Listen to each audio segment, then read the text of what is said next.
Recently Bharat के दोस्त और एलाय जापान ने भारत को धमकी दी थी कि हम लोग आपके ऊपर सैंक्शंस को लगाएंगे चूंकि आप रशिया की लगातार मदद करते जा रहे हैं। इनफैक्ट जापान ने यहाँ पर ये कहा था कि केवल भारत नहीं, हम लोग भारत के साथ साथ चाइना, यूएई, उज़्बेकिस्तान और इवन कजाकिस्तान के ऊपर सैंक्शंस को लगाने वाले हैं, बिकॉज ये सभी देशों की कई सारी ऐसी कंपनियां हैं जो कि बेसिकली रशिया को उनके रशिया वॉर एफर्ट्स में काफ़ी ज़्यादा हेल्प कर रही हैं। इस पूरे मुद्दे को लेकर आज से कुछ ही दिन पहले मैंने वीडियो भी बनाई थी, अगर आपने नहीं देखी है तो वहाँ पर उस वीडियो को जाकर के देख सकते हैं। लेकिन आज दोस्तों ये ऑफिशियली सामने आ चुका है, जस्ट आज ही की डेवलपमेंट है, आप देख सकते हैं 21 जून को in a very shocking development Japan के द्वारा फॉर्मली एंड ऑफिशियली सैंक्शंस को इम्पोज कर दिया गया है on Chinese and Indian groups. और यहाँ पर ये बहुत ही बड़ा शॉकिंग डेवलपमेंट इसलिए बन जाता है बिकॉज पहली बार पिछले 26 साल में ऐसा देखने को मिला है कि टोक्यो के द्वारा नई दिल्ली के ऊपर अब सैंक्शंस को लगा दिया गया है। इतना ही नहीं, दूसरा बड़ा कारण जिसकी वजह से ये डेवलपमेंट बहुत ही ज़्यादा चौंकाने वाली बन जाती है, इंडिया और जापान बहुत अच्छे दोस्त हैं, क्वाड में मेंबर्स भी हैं, लेकिन ये सब होने के बावजूद जापान के द्वारा आज भारत के ऊपर प्रतिबंधों को लगा दिया गया है। इनफैक्ट चाइना ने तो इस चीज़ को लेकर आज से कुछ ही घंटे पहले अपना जो ऑफिशियल रिप्लाई है वो भी दे दिया है। चाइना की जो फॉरेन मिनिस्ट्री है उन्होंने यहाँ पर बोला है कि we firmly oppose unilateral sanctions जो कि जापान ने हमारे ऊपर लगाए हैं। इंडिया का इस चीज़ को लेकर कोई भी ऑफिशियल रिप्लाई अभी तक नहीं आया है, लेकिन हम लोग एक्सपेक्ट कर सकते हैं कि कल मॉर्निंग में या कल शाम तक इंडिया का भी इस चीज़ को लेकर ऑफिशियल रिप्लाई देखने को मिल ही जाएगा। बात करेंगे इस पूरी स्टोरी के बारे में, क्या एग्जैक्टली यहाँ पर हुआ है, किस प्रकार के सैंक्शंस को इंडिया के ऊपर लगाया गया है एंड इंडिया की यहाँ पे रणनीति क्या होनी चाहिए। आइए शुरू करते हैं दोस्तों मेरे साथ। मेरा नाम है अनिरुद्ध। यदि आप लोग हमें फॉलो करना चाहते हैं, हमारे लेक्चर्स के अपडेट्स को प्राप्त करना चाहते हैं तो यहाँ पर दिए गए टेलीग्राम चैनल्स के माध्यम से ऐसा कर सकते हैं। ऑल राइट, सो जस्ट आज से कुछ ही दिन पहले हमें मालूम है कि G7 का जो सम्मेलन है वो कंक्लूड हुआ था और उस G7 सम्मेलन में प्राइम मिनिस्टर नरेंद्र मोदी को एक स्पेशल गेस्ट की तरह G7 मेंबर्स के द्वारा इनवाइट किया गया था। पहली बात तो यही अपने आप में बहुत हैरानी वाली बात थी कि पहले तो हमारे प्रधानमंत्री नरेंद्र मोदी जी को वहाँ पर बुलाया और वहाँ पर बुला करके जापान के जो जापानीज़ गवर्नमेंट के चीफ सेक्रेटरी हैं उन्होंने वहाँ पे अनाउंसमेंट करी कि हम लोग इंडिया, चाइना और यूएई और उज़्बेकिस्तान के ऊपर सैंक्शंस लगाने की बातचीत को सोच रहे हैं। We are considering a new package of sanctions जो कि इंडिया और चाइना और इन देशों को टारगेट कर सकता है। और आज दोस्तों हम लोग देख रहे हैं कि ऑफिशियली जापान के द्वारा इन सैंक्शंस को यहाँ पर इम्पोज कर भी दिया गया है। नाउ अगर मैं एग्जैक्टली सैंक्शंस की बात करूं तो कुल मिला के जापान के द्वारा यहाँ पे एसेट फ्रीज और एक्सपोर्ट बैन जैसे सैंक्शंस को लगाया गया है। कुल मिला के 11 ऐसी कंपनियां हैं जो कि इन 5 देशों में देखने को मिलती हैं। ये 5 देश कौन से हैं? China, India, UAE, Uzbekistan and Kazakhstan. इनके ऊपर प्रतिबंधों को लगा दिया गया है। जापान ने प्रतिबंध लगाते टाइम अनाउंस क्या किया?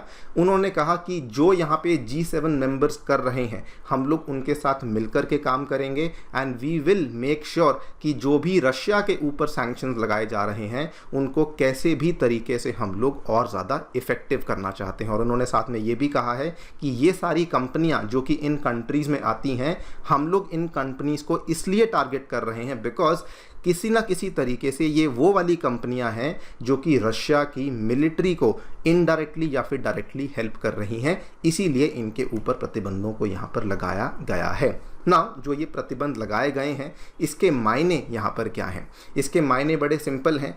ये कंपनियाँ जिनके ऊपर सैंक्शंस को लगाया गया है, जापान ये कहता है कि जापान की कोई भी कंपनी इन कंपनियों के साथ आगे से किसी प्रकार का व्यापार नहीं कर सकती है। मतलब कि जापान की कोई भी कंपनी हो, वो ये वाली जो 11 कंपनीज़ हैं इंडिया में, चाइना में और यूएई में, इनके साथ आगे जा कर के किसी प्रकार का कोई एक्सपोर्ट नहीं हो सकता है। और अगर उन कंपनीज़ का कुछ भी पैसा जापान में पड़ा हुआ है तो वो वाला जो पैसा है उसको जापान के द्वारा फ्रीज कर दिया जाएगा।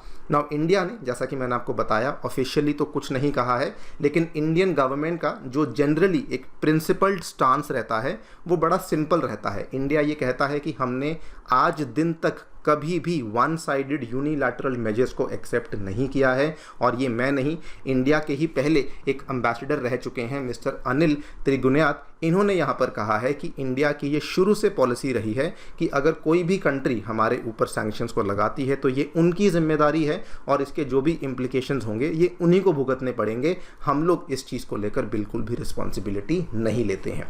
ना यहाँ पे चिंता की बातें दो सामने आती हैं।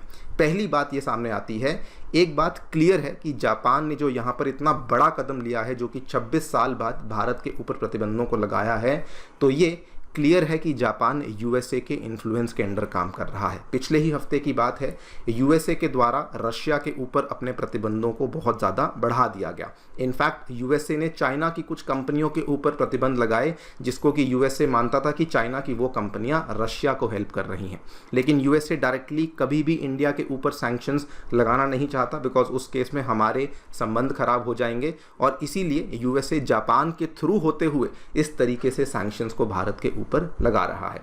चिंता की बात इसलिए बन जाती है बिकॉज इंडिया जापान जो है वो क्वाड की ग्रुपिंग का हिस्सा हैं, एंड द फैक्ट कि जापान और इंडिया बहुत पुराने दोस्त भी हैं। लेकिन अगर ये किया गया है, I think it is high time कि इंडिया को भी यहाँ पे सोच समझकर आगे बढ़ना चाहिए कि क्या हमें क्वाड ग्रुपिंग में आगे बढ़ना चाहिए या फिर नहीं बढ़ना चाहिए। कुछ लोग यहाँ पर कहेंगे कि केवल कुछ कंपनियाँ ही तो हैं जिनके ऊपर सैंक्शंस को लगाया गया है, लेकिन दोस्तों जो कंपनियाँ होती हैं यही कलेक्टिवली मिलकर के एक कंट्री को बनाती हैं। और अगर आज कुछ कंपनीज पे सैंक्शन को लगाया गया है, ये भी पॉसिबल है कि आगे जाकर के जापान और भी कंपनीज के ऊपर सैंक्शन को लगा सकता है। दूसरी बात, कई सारे एक्सपर्ट्स का ये कहना है कि जापान भारत में अपने पैसे को काफ़ी लंबे टाइम से निवेश करता आया है। अगर आप पिछले 24-25 साल से देखें, सन 2001-2 से जापान ने भारत में निवेश करना शुरू कर दिया था। 2027 तक की जो क्यूमुलेटिव इन्वेस्टमेंट्स हैं ये लगभग 42 बिलियन डॉलर्स की हो चुकी हैं। और एक्सपर्ट्स ये कहते हैं कि जापान ने भारत के अलग अलग सेक्टर्स में निवेश को अनाउंस किया हुआ है, फिर भले वो ऑटोमोबाइल हो, रेलवे हो, साइंस एंड टेक हो, बथेरे प्रोजेक्ट्स में जापान ने निवेश किया हुआ है। तो कुछ एक्सपर्ट्स ये कहते हैं कि हमें अग्रेसिवली काम करना चाहिए and we should also make sure कि हम लोग यहाँ पे जापान की इन इन्वेस्टमेंट्स को टेम्पररी ब्लॉक कर दें, ये कहते हुए कि जब तक हमारे ऊपर लगाए गए सैंक्शंस को नहीं हटाया जाएगा हम लोग भी आपकी इन्वेस्टमेंट्स को यहाँ पर ब्लॉक कर सकते हैं। सो कहानी ओवरऑल काफ़ी ज़्यादा ख़राब हो चुकी है। एंड इनफैक्ट अगर आप एक और चीज़ देखें, जापान के द्वारा जो भारत के ऊपर सैंक्शंस लगाए गए हैं ये इसलिए भी गलत हैं बिकॉज इंडिया और जापान के बीच में एक फ्री ट्रेड अग्रीमेंट भी एग्जिस्ट करता है। और ये एक ऐसा अग्रीमेंट है जिसका सबसे ज़्यादा फ़ायदा जापान को ही हुआ है। पिछले 6 साल का डेटा देखिए, इंडिया के जो एक्सपोर्ट्स हैं जापान को जाने वाले, उसमें बहुत ज़्यादा वृद्धि नहीं हुई है। वो $5.5 बिलियन पे थे और वो $5.5 बिलियन पे गए हैं। लेकिन इंडिया के जो इम्पोर्ट्स हैं वो बहुत बड़े हैं। जापान को बहुत फ़ायदा हुआ है, $11 बिलियन से बढ़ते हुए ये ऑलमोस्ट $16.5 बिलियन पे जा चुके हैं। यानी कि FTA का भी फ़ायदा जापान को हो रहा था, और लेकिन उसके बावजूद आज जापान के द्वारा इस तरीके का कदम यहाँ पर लिया गया है। आई थिंक इंडिया को डेफिनेटली इस चीज़ पे बहुत पॉन्डर करना चाहिए एंड सोच समझ के कुछ ना कुछ कदम लेना चाहिए with respect to Quad and with respect to trade with Japan, because इस तरीके से हम लोग यहाँ पे इन सैंक्शंस को चुप बैठ के नहीं सह सकते हैं। बाकी दोस्तों आप लोग क्या सोचते हैं डेफिनेटली बताएं हमें कमेंट सेक्शन में। जाने से पहले बताना चाहूँगा कि अनअकैडमी के लर्नर्स के द्वारा 2023 के एग्जामिनेशन में बहुत ही शानदार परफॉर्मेंस करके दिखाया गया है। टॉप 10 में 4 लर्नर्स एंड पूरी लिस्ट में 300 से भी अधिक लर्नर्स ऐसे हैं जो कि अनअकैडमी के साथ जुड़ करके अपनी तैयारी को कर रहे थे। आप भी अपनी तैयारी हमारे साथ जुड़ के शुरू कर सकते हैं। हमारे जो सेंटर्स हैं नई दिल्ली के करोल बाग में, नई दिल्ली के मुखर्जी नगर में और उत्तर प्रदेश के प्रयागराज में आ चुके हैं।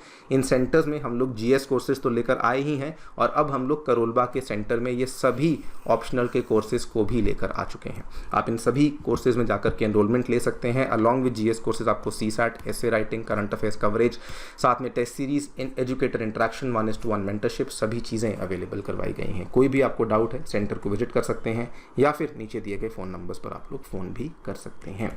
Thank you so much for listening, stay tuned.